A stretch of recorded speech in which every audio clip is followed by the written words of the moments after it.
Le monde ne nous touche pas. Dunia haituguse. Nous nous gardons Tunajichunga nous-mêmes sisi wenyewe par cette vertu de foi kupitia ile nguvu ya imani qui descend la puissance de Dieu. ambayo inashusha nguvu za Mungu. Et nous sommes gardés. Na tunachungwa Et l'ennemi ne nous touche pas. na adui hatuguse. Le malin. Le Mwovu ne nous touche pas. hatuguse. Par la foi. Kwa imani. Par la foi. Kwa imani. Qu'importe comment il vient, haijalishi jinsi anakuja, comme il est venu contre le ciel.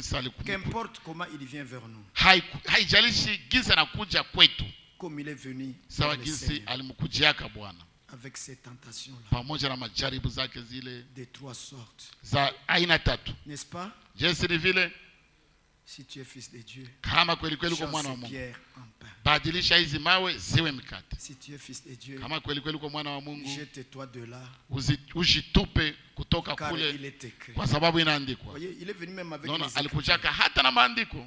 Si tu es fils de Dieu, kama kweli kweli kwa mwana wa Mungu, il dit, je te montre toute la kuonesha ufahari ya maufalme zote za dunia. Tu peux seulement te prosterner. Waweza tu kunisujudia. Et je vais t'en donner. Na nitakupatia hii fahari yote hizi maufalme. Trois groupes de tentations. Vikundi tatu vya majaribu. N'est-ce pas? Jinsi ni vile. Contre le Seigneur. Zidi ya Bwana. Et en tout. Na mu yote. Il est sorti vainqueur. Alitoka mwanako mshindi. Parce qu'il était croyant.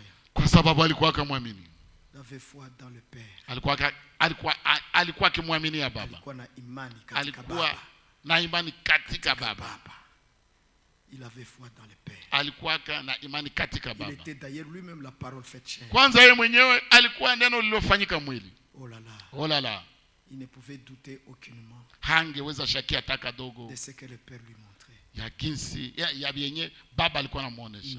Hapana. Il croyait avancer. Alikuwa anaamini na kusonga mbele. Il ne doutait en rien. Hakukuwa na shakia lolote. De ce que le Père avait parlé par les prophètes. Mubienye Baba aliwahi kusema kupitia manabii. Non. Hapana. Plutôt son enseignement. Mbali ya ile mafundisho yake allait avec ce que Dieu ilikuwa inaendana na yenye Mungu alisemaka kupitia manabii. Voyez-vous son état d'âme? Mnaona hali yake ya nafsi? Hali ya nafsi yake? Mnaona hali ya nafsi yake? Voyez mes frères? Mnaona ndugu zangu? Et nous avons été engendrés aussi comme lui. Na tulizaliwa pia kama yeye. Par la même parole. Na lile neno.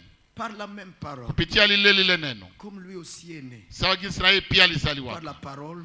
Na neno et la puissance de l'esprit. Kupitia neno na nguvu za Roho. Ndio vile na sisi pia tulizaliwa. Nous avons en nous cette vertu. Ndio maana ndani mwetu tuna zile nguvu. Et je vais dire ceci au nom de Jésus. Nataka sema hivi kwa jina la Yesu Kristo. Nous possédons tout à cause de ça. Tuna vyote kwa sababu ya ile. Cette semence là. Ile mbegu par laquelle nous avons été engendrés. Ambayo kupitia hiyo tulizaliwa. Na ambayo iko ndani mwetu. Par cette semence. Kupitia ile mbegu. Nous possédons tout. Tuna vyote. Vyote ni vyetu. Ainsi. Na hivyo. Même si ça peut encore être fragile. Hata kama yaweza kuwa ingali dhaifu. Mais lakini c'est quand même la substance foi. Hata hivyo ni nguvu imani. Ni mbegu imani. Ni mbegu imani. Que le Seigneur soit loué.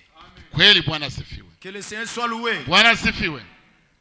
Mes frères et sœurs, ndugu zangu na dada, je voulais vous montrer comment nilitaka waonesha jinsi il y a des vertus que nous devons développer. Kuna manguvu ambazo tunapasha chochea katika ungojeaji. C'est ce que le Seigneur a promis. Ya benye Bwana aliahidi. Et aussi de ses prophéties. Na pia kuhusu maunabii zake.